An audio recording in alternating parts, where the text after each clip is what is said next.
السلام علیکم ورحمۃ اللہ وبرکاتہ۔ اعوذ باللہ من الشیطان الرجیم، بسم اللہ الرحمن الرحیم۔ وراودته التي هو في بيتها عن نفسه وغلقت الأبواب وقالت هيت لك قال معاذ الله إنه ربي أحسن مثواي إنه لا يفلح الظالمون ولقد همت به وهم بها لولا أن رأى برهان ربه كذلك لنصرف عنه السوء والفحشاء إنه من عبادنا المخلصين۔ صدق اللہ العلی العظیم۔ رب اشرح لي صدری ويسر لي امری واحلل عقدۃ من لسانی یفقهوا قولی رب زدنی علما۔ سورہ یوسف کی تفسیر کا سلسلہ الحمدللہ جاری ہے۔ ابھی آیت نمبر 23 اور 24 کی تلاوت ہم نے سماعت کی۔ اس کی ترجمانی یوں ہے کہ جس عورت کے گھر میں یوسف علیہ السلام تھے وہ اس پر ڈورے ڈالنے لگی اور ایک روز دروازہ بند کر کے بولی آج زلیخا بولی آجا۔ یوسف علیہ السلام نے کہا اللہ کی پناہ، میرے رب نے تو مجھے اچھی منزلت بخشی اور میں یہ کام کروں، ایسے ظالم کبھی فلاح نہیں پایا کرتے۔ وہ اس کی طرف بڑھی اور یوسف علیہ السلام بھی اس کی طرف بڑھتا اگر اپنے رب کی برہان نہ دیکھ لیتا۔ ایسا ہوا تاکہ ہم اس سے بدی اور بے حیائی کو دور کر دیں، در حقیقت وہ ہمارے چنے ہوئے بندوں میں سے تھا۔ تو یہ تھی ان دو آیات کی ترجمانی۔ گزشتہ ہمارے مطالعے میں جو بات آئی، اور یہ سورت جو ہے بہت اہم ہے اور اس کا پس منظر اور اس سورت سے جو ہے کئی سبق ہم کو ملتے ہیں۔ یہ بھی گزشتہ ہمارے مطالعے میں بات آئی کہ سب سے پہلا سبق اس سورت سے ہم کو یہ ملتا کہ انسان کو اپنے مقصد اور اپنی تدابیر دونوں میں ان حدود سے تجاوز نہ کرنا چاہیے جو قانون الہی میں اس کے لیے مقرر کر دی گئی ہیں۔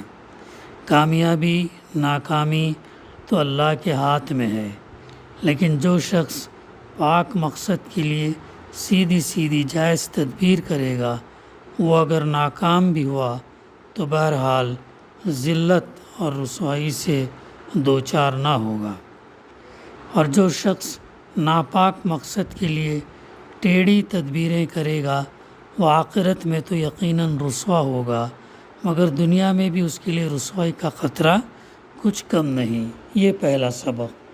دوسرا سبق ہم کو اس سے ملتا سورہ سے توکل علی اللہ اور تفویض الی اللہ کا ملتا ہے۔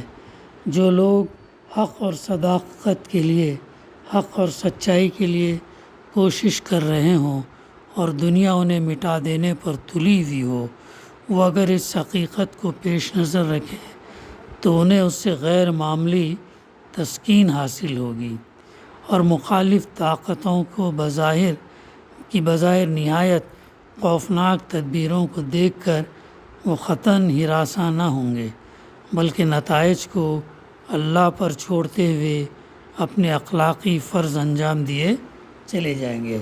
تو دوسرا سبق ہم کو یہ ملتا سورہ یوسف علیہ السلام کے واقعے سے اور سورہ یوسف سے۔ اور تیسرا سب سے بڑا سبق ہم کو یہ ملتا کہ ایک مرد مومن اگر حقیقی اسلامی سیرت رکھتا ہو اور حکمت سے بہرایاب ہو تو وہ محض اپنے اخلاق ایمان کے زور سے ایک پورے ملک کو فتح کر سکتا۔ یہ یوسف علیہ السلام دیکھیں کتنا بڑا سبق ہے کہ یوسف علیہ السلام ایمان اور اپنے اخلاق کی بلبوتے پر جو ہے پورے ملک کو وہ کیا کرتے، شرک سے پاک کر کے اللہ کی بندگی میں لوگوں کو لے آتے تنہا۔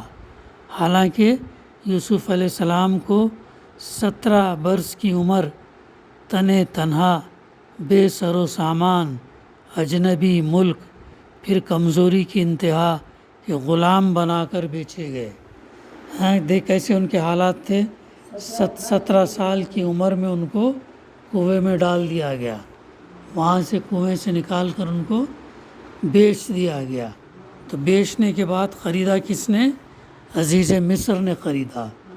عزیز مصر نے خرید کر اپنے محل میں لا کر اپنے بیوی کو دیا کہ یہ بچے کی صحیح پرورش کرو، اس میں کچھ خصوصیات ہیں۔ تو کنویں میں کیوں ڈالے بھائیوں نے؟ تاکہ کوئی ایسا ہی قافلہ ان کو لے جا کر کہیں بیچ دے یا اپنے سے دور کیا۔ پھر غلام بنائے گئے، پھر بیچے گئے، اجنبی ملک میں بیچے گئے۔ تاریخ کے اس دور میں غلاموں کی حیثیت کوئی جو ہے اچھی نہیں تھی اور کسی سے پوشیدہ بھی نہیں۔ اس پر مزید یہ کہ ایک شدید اخلاقی جرم کا الزام لگا کر انہیں جیل بھیج دیا گیا۔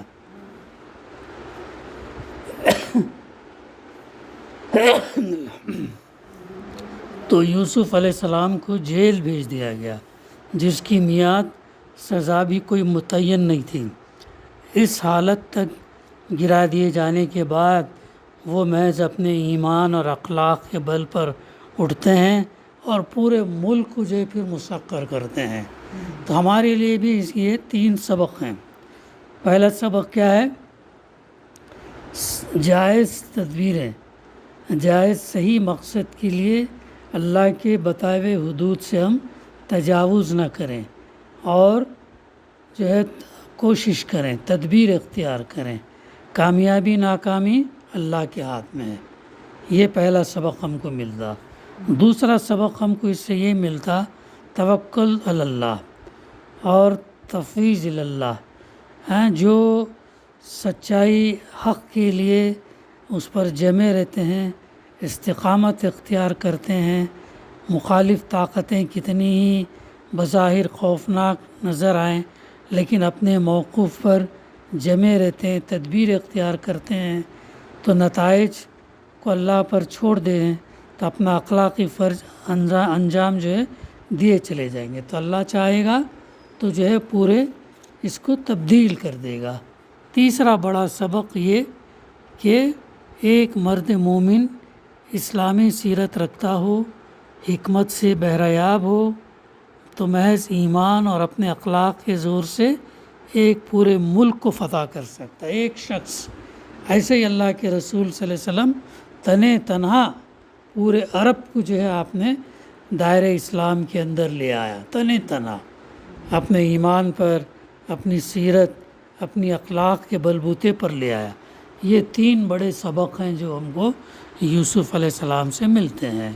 اب اس کے بعد آیت نمبر جو ہے ہم لوگ 22 تک کی تلاوت، ترجمانی، تفسیر ہم نے سماعت کی گزشتہ ہمارے مطالعوں کے اندر۔ اب وہ بات آئی تھی گزشتہ کہ مصر کے جس شخص نے یوسف علیہ السلام کو خریدا تو اس نے اپنی بیوی سے کہا ہے کہ اس کو اچھی طرح رکھنا، بعید نہیں کہ یہ ہمارے لیے مفید ثابت ہو۔ تو اسے اولاد نہیں تھی تو اس نے جو ہے سوچا کہ ہمارے لیے کارآمد ثابت ہو یا ہم اسے جو ہے بیٹا بنا لیں گے۔ تو منہ بولا بیٹا اس وقت جو ہے غیروں کے اندر چلتا تھا۔ اسلام آنے کے بعد اللہ کے رسول صلی اللہ علیہ وسلم نے اس کو ختم کیا، متبنہ جسے کہتے ہیں۔ اڈاپشن اسلام میں نہیں ہے، جو ہے غیروں کے اندر پایا جاتا ہے، ابھی بھی پایا جاتا۔ تو یہ اس نے اپنی بیوی سے کہا۔ اس طرح اللہ تعالیٰ نے فرمایا کہ ہم نے یوسف علیہ السلام کے لیے اس سرزمین میں قدم جمانے کی صورت نکالی اور اس معاملہ فہمی کی تعلیم دینے کا انتظام کیا۔ اللہ تعالیٰ ایسے انتظام کرتا۔ دیکھو بھائیوں نے کیا چاہا ان کو ختم کرنا چاہا، اپنے راستے سے ہٹانا چاہا، لیکن اللہ کی مصلحت کیا تھی؟ کنویں سے نکالا، غلام بن کر، غلام ہونے کے باوجود بچوایا، اور پھر عزیز مصر کے اللہ تعالیٰ نے پہنچا۔ یہ اللہ کی یہ چیزیں جو ہے اللہ کے اذن سے ہوتی ہیں۔ اللہ کے انسان اسباب کرے، کوشش کرے، باقی اللہ پر چھوڑتے۔ اللہ تعالیٰ اپنے کام جو ہے وہ کیسے کرنا ہے وہ خود جانتا ہے۔ تو اللہ نے اس یوسف علیہ السلام کو اس سرزمین میں قدم جمانے کی صورت نکالی۔ کہاں پر؟ مصر میں۔ اور یہ سوال کہاں سے آیا تھا کہ جو ہے یہ کسی مشرکین کے اکسانے پر یوسف علیہ السلام بنی اسرائیل مصر کیسے پہنچے؟ تو اس کے جواب میں اللہ تعالیٰ نے یہ صورت اللہ کے رسول صلی اللہ علیہ وسلم پر نازل کی۔ تو اس طریقے سے اللہ تعالیٰ یہ پوری صورت آپ صلی اللہ علیہ وسلم کو پڑھوا دیا، سمجھا دیا، یاد کروا دیا، پھر آپ نے ان کو بیان فرمایا، اور معاملہ فہمی کہ اللہ تعالیٰ نے ان کو تعلیم دینے کا انتظام کیا۔ اس طریقے سے اللہ تعالیٰ اپنے کام، اپنی چال جو ہے پوری کرتا ہے، چاہے دشمنوں کی کیسی ہی چالیں ہوں، اللہ تعالیٰ اپنی چالوں کو کامیاب کرتا ہے۔ واللہ غالب علی امرہ ولکن اکثر الناس لا یعلمون۔ اللہ اپنا کام کر کے رہتا ہے، یہ ہمارے لیے سبق ہے۔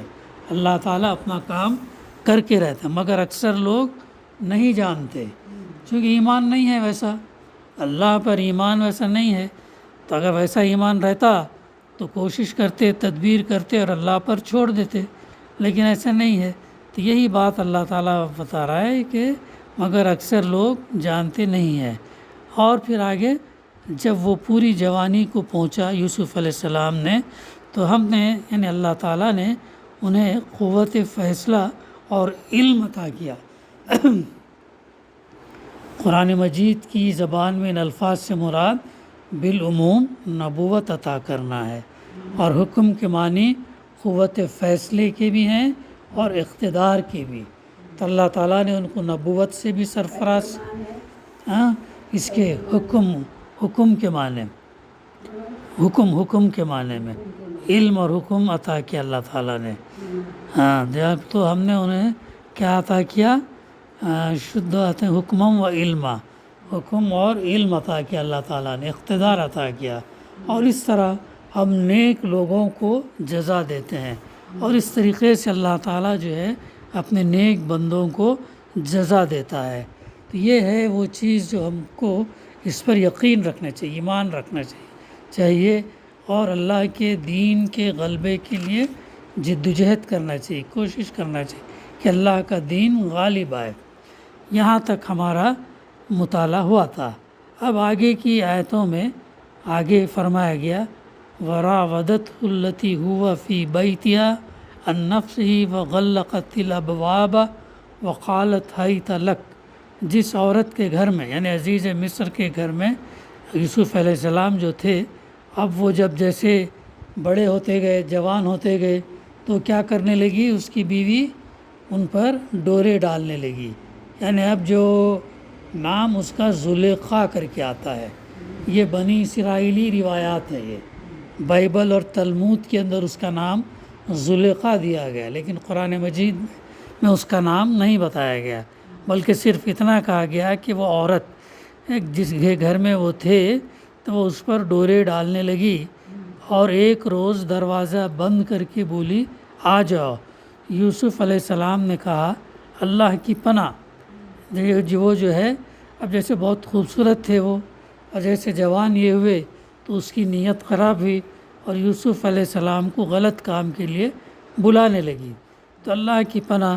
تو یوسف علیہ السلام نے کہا قال معاذ اللہ انہ ربی احسن مثوایا انہ لا یفلح الظالمون۔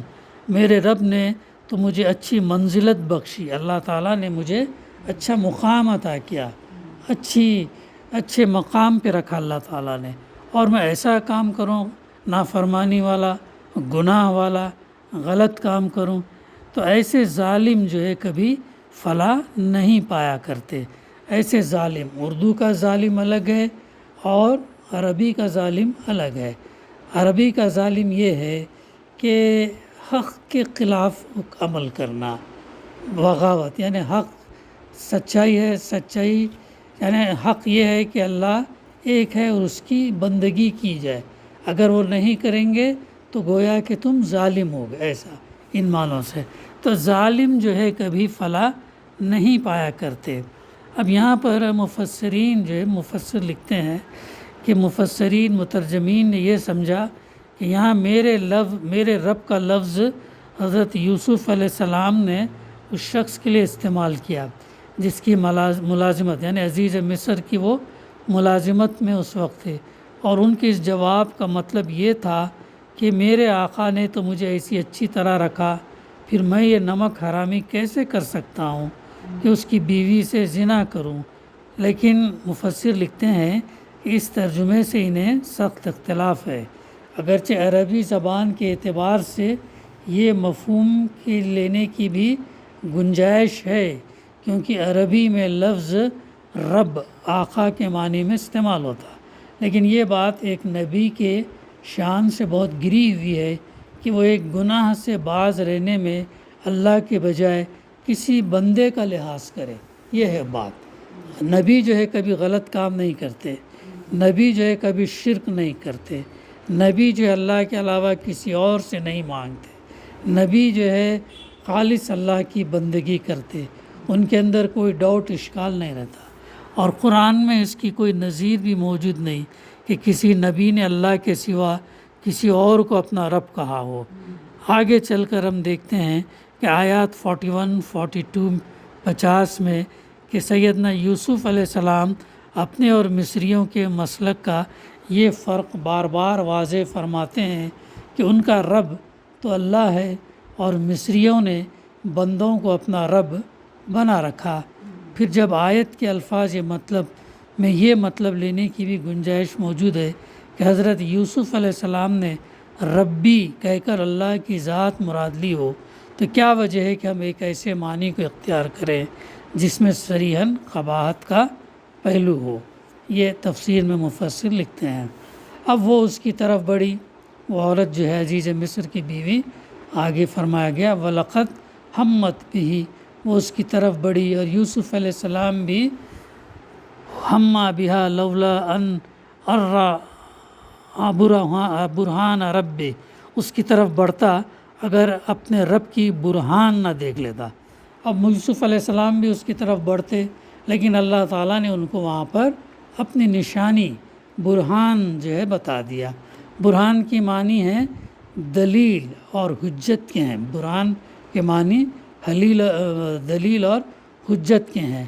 رب کی برہان سے مراد اللہ کی سجائی ہوئی وہ دلیل ہے جس کی بنا پر حضرت یوسف علیہ السلام کے ضمیر نے ان کے نفس کو اس بات کا قائل کیا کہ اس عورت کی دعوت پیش قبول کرنا تجھے زیبا نہیں ہے، اور وہ دلیل تھی کیا، اسے پچھلے فقرے میں بیان کیا جائے، یعنی کہ میرے رب نے تو مجھے یہ منزلت بخشی اور میں ایسا برا کام کروں، ایسے ظالموں کو کبھی فلاح کامیابی نصیب نہیں ہوا کرتی۔ یہی وہ برہان حق تھی جس نے سیدنا یوسف علیہ السلام کو اس نوخیز جوانی کے عالم میں ایسے نازک موقع پر گناہ سے باز رکھا۔ پھر یہ جو فرمایا کہ یوسف علیہ السلام بھی اس کی طرف بڑھتا اگر اپنے رب کی برہان نہ دیکھ لیتا، تو اس سے عصمت انبیاء علیہ السلام کی حقیقت پر بھی پوری روشنی پڑ جاتی ہے۔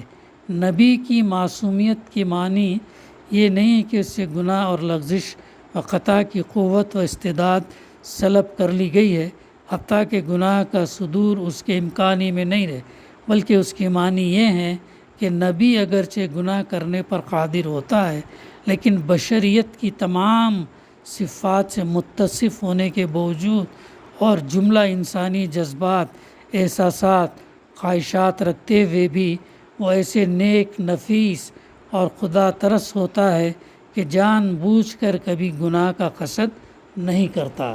نبی جو ہے، کوئی بھی انبیاء جو ہے جان بوجھ کر گناہ نہیں کرتے، وہ اپنے ضمیر میں اپنے رب کی ایسی ایسی زبردست حجتیں اور ایسی دلیلیں رکھتا جن کے مقابلے میں خواہش نفس بھی کامیاب نہیں ہونے پاتی۔ یہ ہے وہ چیز جو ہم کو اس سے سمجھنا ہے، اخذ کرنا ہے، سبق لینا ہے، نصیحت لینا ہے۔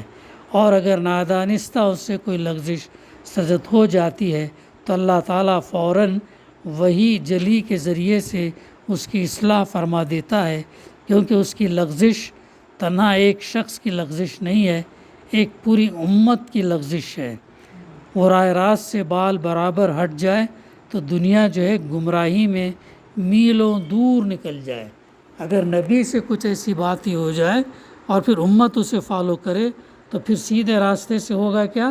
بہت دور نکل جائے گی۔ اس لیے نبی سے کوئی امید نہیں کہ وہ جو ہے کوئی بھی یہ کرے، غلطی کرے۔ یہ ہے وہ بات۔ آگے فرمایا جا رہا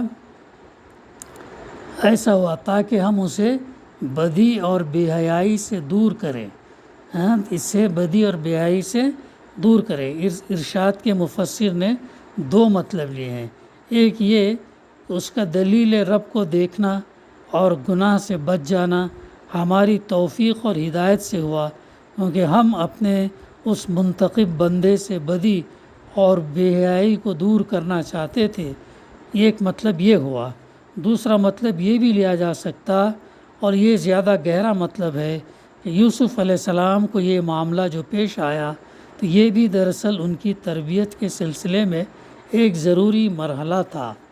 ان کو بدی اور بے حیائی سے پاک کرنے اور ان کی طہارت نفس کو درجہ کمال پر پہنچانے کے لیے مصلحت الہی میں یہ ناگزیر تھا کہ ان کے سامنے گناہ کا ایک ایسا نازک موقع پیش آئے، اور اس آزمائش کے وقت وہ اپنے ارادے کی پوری طاقت پرہیزگاری تقویٰ کے پلڑے میں ڈال کر اپنے نفس کے برے میلانات کو ہمیشہ کے لیے قطعی طور پر شکست دے دیں۔ خصوصیت کے ساتھ اس مخصوص طریقے تربیت کے اختیار کرنے کی مصلحت اور اہمیت اس اخلاقی ماحول کو نگاہ میں رکھنے سے بآسانی سمجھ میں آ سکتی ہے جو اس وقت کی مصری سوسائٹی میں پایا جاتا تھا۔ مصر کی سوسائٹی کے اندر جو ہے یہ چیز بہت گناہ اور برائی جو ہے پھیلی ہوئی تھی۔ آگے رکوع میں، چوتھے رکوع میں اس ماحول کی جو ایک ذرہ سی جھلک دکھائی گئی، اس سے اندازہ ہوتا کہ اس وقت کے مہذب مصر میں بالعموم اور اس کے اونچے طبقے میں بالخصوص صنفی آزادی قریب قریب اس پیمانے پر تھی جس پر ہم اپنے زمانے کے اہل مغرب اور مغرب زدہ طبقوں کو فائز پا رہے ہیں۔ حضرت یوسف علیہ السلام کو ایسے بگڑے ہوئے لوگوں میں رہ کر کام کرنا تھا۔ کتنا بڑا چیلنج تھا ان کے سامنے، ایسے ماحول میں، ایسے بگڑے ہوئے لوگوں میں اپنے اخلاق سے، اپنے ایمان سے کام کرنا تھا، لوگوں کو اللہ کی بندگی کی طرف بلانا تھا، اور کام بھی ایک معمولی آدمی کی حیثیت نہیں بلکہ فرما رواں ملک کی حیثیت سے کرنا تھا۔ اب یہ ظاہر ہے کہ جو خواتین کرام ایک حسین غلام کے آگے بچھی جا رہی تھی، وہ ایک جوان اور خوبصورت فرما رواں کو پھانسنے اور بگاڑنے کے لیے کیا نہ کر گزرتی۔ اسی کی پیش بندی اللہ تعالیٰ نے اس طرح فرمائی کہ ایک طرف تو ابتدا ہی میں اس آزمائش سے گزار کر حضرت یوسف علیہ السلام کو پختہ کر دیا، اور دوسری طرف خود خواتین مصر کو بھی ان سے مایوس کر کے ان کے سارے فتنوں کا دروازہ کیا ہے بند کر دیا۔ تو یہ تھا وہ جو ہے یہاں پر بدی اور بے حیائی کو اللہ تعالیٰ نے ان سے دور کر دیا۔ آگے اللہ تعالیٰ کیا فرما رہا؟ اِنَّهُ مِنْ عِبَادِنَا الْمُخْلَصِينَ، در حقیقت بے شک وہ ہمارے چنے ہوئے بندوں میں سے تھا۔ یوسف علیہ السلام جو ہے وہ اللہ کے چنے ہوئے بندوں میں سے تھے۔ یہ ہے وہ جو بات ہم کو سمجھنے کی ضرورت ہے۔ پھر آگے اللہ تعالیٰ فرما رہا ہے وَاسْتَبَقَ الْأَلْبَابَ، اور آگے آخرکار یوسف علیہ السلام اور وہ آگے پیچھے دروازے کی طرف بھاگے۔ وَقَدَّتْ قَمِيصَهُ مِن دُبُرٍ وَأَلْفَ يَا سَيِّدَهَا لَدَى الْبَابِ، اور اس نے پیچھے سے یوسف علیہ السلام کا قمیص کھینچ کر پھاڑ دیا۔ اب وہ بھاگے بھاگے تو پیچھا اس عورت نے کیا، پیچھا کر کے قمیص کھینچی تو قمیص کھینچنے سے کیا ہو گیا؟ قمیص پیچھے سے پھٹ گیا، ہاں پیچھے سے پھٹ گیا۔ قالت ما جزاء من اراد باہلک سوءا الا ان یسجن او عذاب علیم۔ دروازے پر دونوں نے اس کے شوہر کو موجود پایا۔ جب باہر سے نکلے تو باہر کون تھا؟ اس کا شوہر تھا، عزیز مصر کا شوہر تھا۔ دونوں نے اس کے شوہر کو موجود پایا، اور اسے دیکھتے ہی عورت کہنے لگی، اب اسے دیکھا تو کیا ہے؟ عورت کہنے لگی، اب دیکھو عورت یہاں پر کیسے بدل گئی، کیسے بدل گئی۔ اس نے الٹا الزام کیا کیا؟ یوسف علیہ السلام پر ڈال دیا، اور اپنے شوہر سے کیا کہتی ہے؟ کیا سزا ہے اس شخص کی جو تیری گھر والی پر نیت خراب کرے، تیری بیوی پر نیت خراب کرے، اس کی کیا سزا ہے؟ الٹا چور کوتوال کو ڈانٹے، الٹا چور، یہ جو غلطی اس کی ہے، لیکن اپنے شوہر کے سامنے اپنے آپ کو باعزت اور یہ گناہ سے بری کرنے کے لیے الزام کیا کر دیا؟ یوسف علیہ السلام پر ڈال دیا۔ ایسا ہی کر، کیا سزا ہے جو تیری اور جو تیری بیوی پر نیت خراب کی، اس کے سوا اور کیا سزا ہو سکتی کہ وہ قید کیا جائے یا اسے سخت عذاب دیا جائے؟ دو چیزیں ہیں، قید کیا جائے، ہاں خود ہی بول رہی، قید کیا جائے یا سخت عذاب دیا جائے یا سخت سزا دی جائے۔ یوسف علیہ السلام نے کہا، قال ہی راودتنی عن نفسی وشہد شاہد من اہلہا۔ یوسف علیہ السلام نے کہا یہی مجھے پھانسنے کی کوشش کر رہی تھی۔ انہوں نے اپنی وضاحت کی، سچائی بیان کی، دراصل بات ایسی نہیں ہے کہ یہی مجھے پھانسنے کی کوشش کر رہی تھی۔ تو اس عورت کے اپنے کنبے والوں میں سے اب جو ہے یہاں پر کیا ہوا؟ یہ حق پر تھے، سچائی پر تھے، تو اللہ تعالیٰ نے ان کی مدد یہاں پر ایسے کی۔ اب اسی کی عورت کے خاندان والوں کے اللہ تعالیٰ کی مدد کیسے آئی؟ اس کے خاندان، اس عورت کے خاندان والوں میں سے ایک شخص نے قرینے کی، ایک شخص نے ایک شہادت پیش کی، ایک شخص نے شہادت پیش کی۔ تفسیر ہے، اس سے معاملے کی نوعیت یہ سمجھ میں آتی کہ صاحب خانہ کے ساتھ خود اس عورت کے بھائی بندوں میں سے بھی کوئی شخص آ رہا ہوگا، اور اس نے یہ قضیہ سن کر کہا ہوگا کہ جب یہ دونوں ایک دوسرے پر الزام لگاتے ہیں اور موقع کا گواہ کوئی نہیں ہے تو قرینے کی شہادت سے اس معاملے کی یوں تحقیق کی جا سکے۔ اب شہادت دینے کے لیے کوئی ہے نہیں تو کیسا بھی شہادت لی جائے، کون سچ ہے کون غلط ہے؟ تو اسی کے خاندان میں سے ایک شخص نے کہا کہ ہم اس سے فیصلہ کریں گے۔ بعض روایات میں بیان کیا گیا کہ یہ شہادت پیش کرنے والا ایک شیرخوار بچہ تھا جو وہاں جھولے میں لیٹا ہوا تھا، اور اللہ نے اسے گویائی عطا کر کے اسے یہ شہادت دلوائی۔ بعض اس میں آتا، لیکن یہ صحیح نہیں ہے۔ اسرائیلی روایات بائبل کے اندر تلمود سے لی گئی روایتیں ہیں، تو وہ بھی یہاں پر ہمارے لوگوں نے ڈال دیا۔ بعض آتا، لیکن حقیقت کیا ہے، سچائی کیا ہے، اللہ بہتر جانتا، اور یہاں اس کا تذکرہ نہیں ہے۔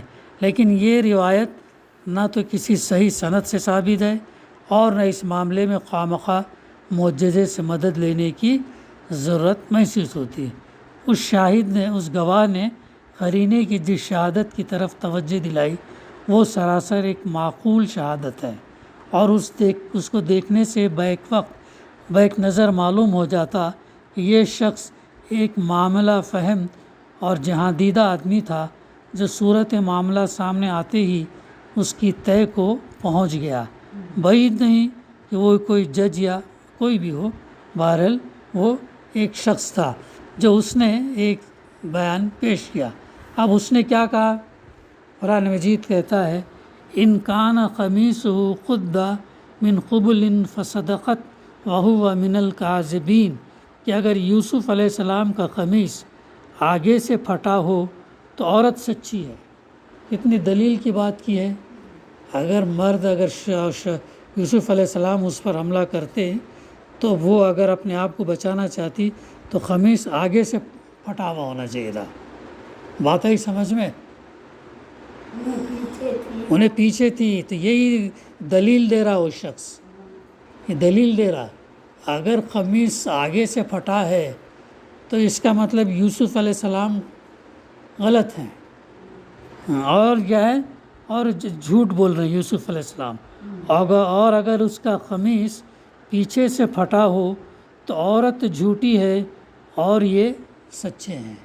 اگر قمیص پھٹا ہوا پیچھے سے ہے تو عورت جھوٹی ہے اور یوسف علیہ السلام سچے ہیں. کیوں؟ کیونکہ اس نے بھاگ کر پیچھے سے قمیص کو پکڑی تو پیچھے سے قمیص پھٹا ہوا نکلا کیا؟ تو قمیص جو ہے، جب شوہر نے دیکھا کہ یوسف علیہ السلام کا قمیص پیچھے سے پھٹا ہوا تو اس نے کہا دیکھو وَإِنْ كَانَ قَمِيصُهُ قُدَّ مِن دُبُرٍ فَكَذَبَتْ وَهُوَ مِنَ الصَّادِقِينَ. جب شوہر نے دیکھا کہ یوسف علیہ السلام کا قمیص پیچھے سے پھٹا ہے تو اس نے کہا فَلَمَّا رَأَى قَمِيصَهُ قُدَّ مِن دُبُرٍ قَالَ إِنَّهُ مِن كَيْدِكُنَّ إِنَّ كَيْدَكُنَّ عَظِيمٌ یوسف عارض عن هذا واستغفری لذنبک انکی کنتی من القاطعین. تو شوہر نے دیکھا کہ یوسف علیہ السلام کا قمیص پیچھے سے پھٹا ہے تو اس نے کہا یہ تم عورتوں کی چالاکیاں ہیں. اب سمجھ گیا بات، اسے سمجھ میں آ گئی. غلطی جو ہے جھوٹی میری بیوی ہے، اسی لیے کہا اس نے کہ تم عورتوں کی چالاکیاں ہیں. واقعی بڑے غضب کی ہوتی ہیں تمہاری چالیں. دیکھو کیسے پلٹانا چاہ رہی تھی وار، اللہ کی مدد کیسے آئی اور اللہ نے کیسے ان کو بچایا، کیسے بچایا. کتنی زبردست دلیل دے کر اللہ تعالیٰ نے کیسے یوسف علیہ السلام کو بچایا. اور الٹا اس کا شوہر سمجھ گیا اور کہا کہ عورتوں کی چالاکیاں ہیں، واقعی بڑے غضب کی ہوتی ہیں تمہاری چالیں. کس کے الفاظ ہیں یہ؟ عزیز مصر کے الفاظ ہیں. پھر آگے وہی عزیز مصر کہتا ہے یوسف علیہ السلام سے کہ اس معاملے سے درگزر کرو. الٹا کہتا ہے یوسف بجائے تم کو سزا دینے کے، تم کو جیل بھیجنے کے، تم کو عذاب میں مبتلا کرنے کے، تم جو اس معاملے کو درگزر کرو، معاف کرو. اور اے عورت تو اپنے قصور کی معافی مانگ، تو ہی اصل میں خطا کار تھی، تو اب معافی مانگ، تو ہی اصل میں جو ہے خطا کار تھی. یہ ہے وہ بات جو عزیز مصر. اب یوسف علیہ السلام سے مانگنا معافی، مطلب یہ کہ اگر یوسف علیہ السلام کا قمیص سامنے سے پھٹا ہو تو اس بات کی صریح علامت ہے کہ اقدام یوسف علیہ السلام کی جانب سے تھا اور عورت اپنے آپ کو بچانے کے لیے کشمکش کر رہی تھی. لیکن اگر یوسف علیہ السلام کا قمیص پیچھے سے پھٹا ہے تو اس سے صاف ثابت ہوتا کہ عورت اس کے پیچھے پڑی ہوئی تھی اور یوسف علیہ السلام اس سے بچ کر نکل جانا چاہتا تھا. اس کے علاوہ قرینے کی ایک اور شہادت بھی اس شہادت میں چھپی ہوئی تھی، وہ یہ کہ اس شاہد نے توجہ صرف یوسف علیہ السلام کے قمیص کی طرف دلائی. اس سے صاف ظاہر ہو گیا کہ عورت کے جسم یا اس کے لباس پر تشدد کی کوئی علامت سرے سے پائی نہیں جاتی تھی. حالانکہ اگر یہ مقدمہ اقدام زنا بالجبر کا ہوتا تو عورت پر اس کے کھلے آثار پائے جاتے تھے. یہ ہے ان آیات کی تفسیر اور ترجمانی. بقایا انشاءاللہ آئندہ ہم سلسلہ جاری رکھیں گے. دعا ہے کہ اللہ سبحانہ وتعالی ہمیں صحیح سمجھنے، اس پر عمل کرنے اور اس صورت سے جو سبق لینی ہے وہ ہم جو ہے وہ لیں اور اس کو ہم اپنی عملی زندگی کے اندر اختیار کریں. اللہ کے دین کے غلبے کے لیے ہم استقامت پر قائم رہیں اور اس کے لیے جد و جہد کریں. ربنا تقبل منا انک انت السمیع العلیم وتب علینا انک انت